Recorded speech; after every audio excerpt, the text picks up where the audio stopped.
подарить деньги. Тут 9000 долларов, они вам. Вы заслужили, одна.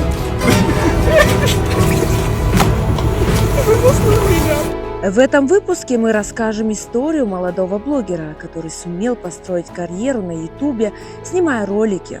Его зовут Асан Эрмаматов, и сегодня его знают 1000 подписчиков. Но путь к успеху был далеко не простым. Больно становилось на душе и хотелось побыстрее им помочь. Неоднозначный подарок, отпуск в Мальдивы, для них это, как сказать, им, честно, всегда хотелось туда полететь. Если вы хотите с кем-то работать в жизни, начинайте проявлять, пытаться ему как-то помочь в жизни, не требовать от него сразу что-то взамен. Всегда искать возможности и помогать другим людям.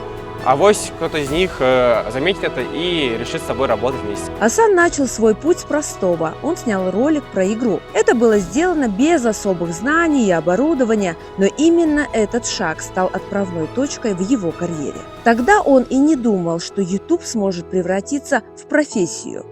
Мой первый ролик это как раз был по играм. Как и все дети, сейчас у всех есть телефоны, по большей части они зависят именно там, из-за чего и сидят в ТикТоке, в Инстаграме и узнают таких личностей, как я.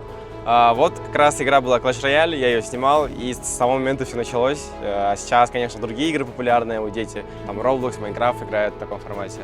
Вот, и когда я снял этот ролик свой по Clash Royale, я, честно, не думал, что я здесь окажусь, там, какие-то вещи, достижения, какие-то жизни добьюсь. Потому что для меня это было просто, что-то снять, типа, и забыл про это. После школы проходил, как какое-то хобби было.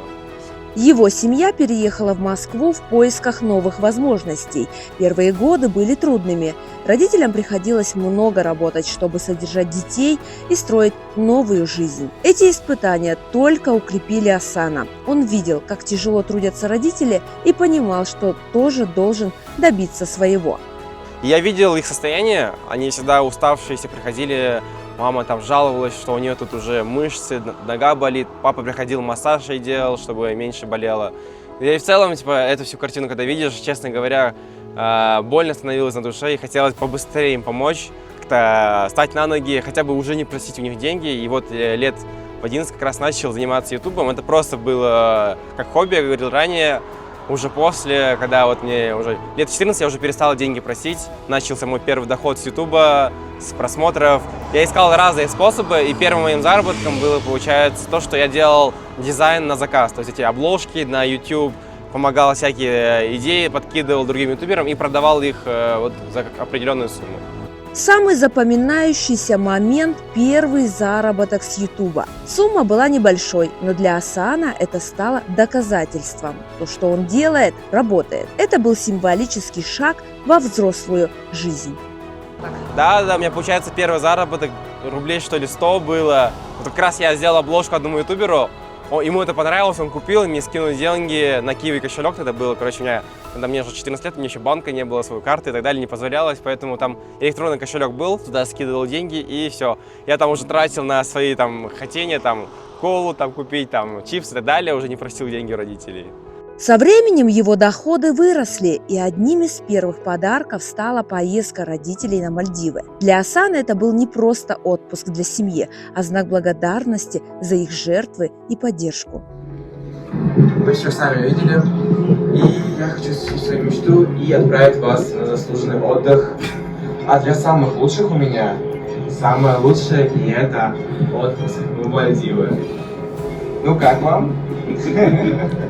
Отпуск в Мальдивы, это, получается, их первая страна, помимо Турции, потому что обычно они в Турции летали, а тут я им решил такой неоднозначный подарок, отпуск в Мальдивы, для них это, как сказать, им, честно, всегда хотелось туда полететь.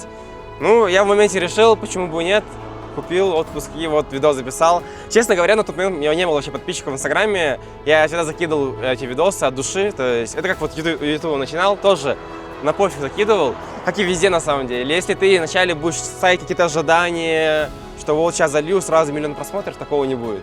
Всегда нужно понимать, что готовиться к худшему, а если придет, там, она твое. Вот, примерно так. И, получается, закинул, оно там спустя время залетело, во мне начали там что-то говорить, какие-то пабликах закидывать. Для меня, конечно, это стало удивлением, потому что он набрал, что ли, сейчас где-то 6 миллионов просмотров в Инстаграме, еще в ТикТоке 4-5 миллионов. Ну, это реально колоссальные цифры. И еще на улице потом меня узнавали, говорили, это ты же подарил отпуск в Мальдивы, что-то такое, короче. Когда Асан только начинал, родители относились к этому с осторожностью. Учеба и стабильная работа оказались им надежнее, но со временем они увидели, что сын идет своим путем и добивается результатов. Сегодня они гордятся им и поддерживают во всех начинаниях. Почему? Вот, например, я после 9 ушел, как раз этот момент был переломный в моей жизни, и все, я там начал хорошие деньги зарабатывать. И после чего я уже не стал учиться дальше, ни в колледже, ни в университете. То есть вот 9 класс и все. Конечно, у меня мама была, получается, с красным дипломом закончила. Вот в Кыргызстане она была пионером. Ой, короче, я не помню, как это называется. Но красный диплом сдала. И она всегда мне твердила, и в школе мы ни разу не бросали, получается, школу в плане того, что каждый день ходили, не пропускали. Мы хоть чуть болели, мама говорила, вот пей лекарства, иди в школу. То есть не пропускай школу. И мы так жили до 9 класса, и все, там уже мама с пониманием относилась. Сейчас до сих пор тоже говорит мне, там, диплом отучись, всякое бывает. Я маме подтвержу, вот же, у меня тут есть, типа, показатели. Она говорит, да, все равно учись. Асан совмещал YouTube с учебой. Он признается, было нелегко, но именно дисциплина помогла не бросить и довести дело до результата. Вот ты видишь, что в первое время у тебя нет результатов. Просто это на автомате ты должен делать. Как привычка, да, условно, мы же всегда встаем утром, умываемся и так далее. Вот себе сделать в жизни привычку такую, что ты просто должен выкладывать контент, ничего не ожидая от этого. То есть ты вот смотришь, выкладываешь, не смотришь на просмотры, самое главное, ты должен, как сказать, улучшаться со временем. Вот ты выложил ролик, посмотрел, ага, так, я понял, здесь я сделал ошибку, здесь нужно поменять, тут нужно улучшить, тут нужно поменять название, обложку по-другому и выложить новое видео с исправленной версией. Опять сделать наработку над ошибками, и так ты совершаешься над своими, ну, как сказать, роликами и так далее. И так у меня и получилось. Потому что все, что самое придумали, на самом деле уже есть, нужно просто это брать и улучшать со временем. Идея снимать ролики пришла из наблюдений за другими блогерами. Асан понял, важен не формат, а подача и интерес зрителя. Это стало его преимуществом. Ну, эта идея очень простая в плане того, что всем детям нравится, и как и я в своем детстве, играл в игры разные. Есть разные игры по типу, где думать нужно, скилл прокачивать и так далее. Эти же игры — это более развлекаловки, это хоррор-стилистики. То есть, как и мы любим условно смотреть фильмы же, как сказать, всякие с хоррорами связанные и так далее, где монстры нападают. Это то, что добавляет адреналин в крови, да, условно. В этот момент мы пугаемся. То же самое в моих роликах. Люди смотрят как обычный фильм, какой-то сериал, в котором условно происходят какие-то такие моменты, где у детей, у подростков адреналин играет в крови. Им нравится за этим следить. И так получается, что это набирает просмотры. За счет просмотров идут уже деньги, монетизация с YouTube. Вот так вот. Не все его друзья сразу верили в успех, но тех, кто остался рядом, стали опорой. Асан часто подчеркивает, что окружение играет важную ключевую роль. Я понял, да. Ну, мои друзья, получается, вот Хайредин, он является гражданином, ну, как сказать, из России, родился там. И также есть у меня Кен тоже, Илья, он тоже из России. Почему? Потому что я сам прожил чуть ли не всю почти жизнь в России, поэтому у меня там по большей части именно оттуда друзья. Они являются как раз, для начала они были моими интернет-друзьями, мы с ними списывались моментами. Потом, спустя, когда уже начали, стали на ноги, уже каждый из нас там подарил родителям чуть ли не квартиру, машину и так далее, мы уже начали думать о себе тоже. И я полетел в Дубай. В Дубае пожил там 3-4 месяца. И ко мне прилетел вот мой друг Хайредин. Мы с ним как раз там впервые увиделись за 6 лет. То есть мы 6 лет общались, поддерживали друг друга везде, там, в каких-то трудных моментах, где нам ударяли канал, какие-то плохие моменты в нашей жизни были. А то есть такое есть? Да, он попадал, там, чуть ли 4 ДТП у него случилось в жизни, в суд, не суд, короче, эти моменты мы друг друга всегда поддерживали, финансово, не финансово, морально. И у меня также какие-то моменты тяжелые были в моей жизни. Я всегда понимал, что вот окружение, оно, если у тебя правильно, оно всегда поддержит и всегда поможет. Один из ярких моментов – это покупка машины, которую он смог подарить, а также YouTube награды – серебряная и золотая кнопки. Эти символы – результат упорного труда и признания зрителей. Ты всегда мечтал, ты всегда хотел. В общем, я не буду тянуть как-то и так далее говорить. Эти ключи теперь твои.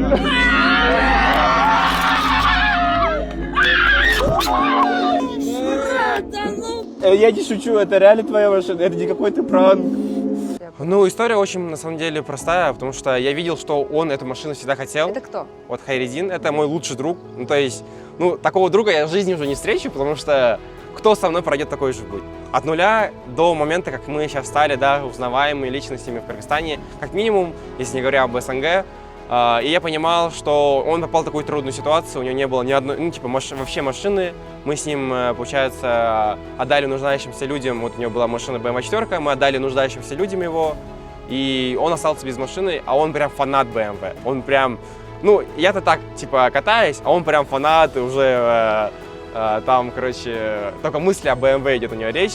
И в моменте у меня были лишние деньги, я думаю, почему бы нет, не подарить, и все, и подарил ту машину, которую он всегда мечтал.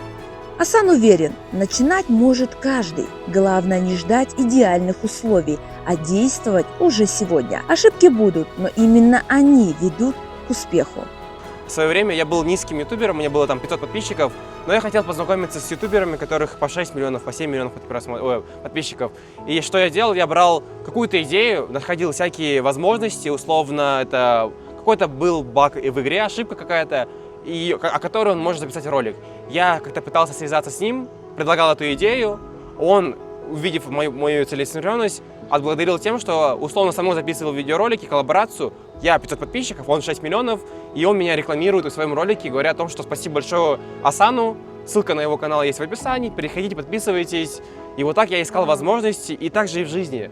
И если ты пропускаешь... Просто, как говорится, обычным человеческим отношением, да, помощью своей, конечно, вы заработали то самое доверие. Конечно, это как нетворкинг, да, в наше время обычно принято так говорить. По сути, это реально является, как сказать, чуть ли не ключевым моментом в моей жизни, что всегда искать возможности и помогать другим людям, авось кто-то из них заметит это и решит с собой работать вместе. Со временем к нему присоединилась целая команда – монтажеры, сценаристы, помощники. Но главный секрет – это не только талант, но и умение общаться, находить правильных людей и строить связи.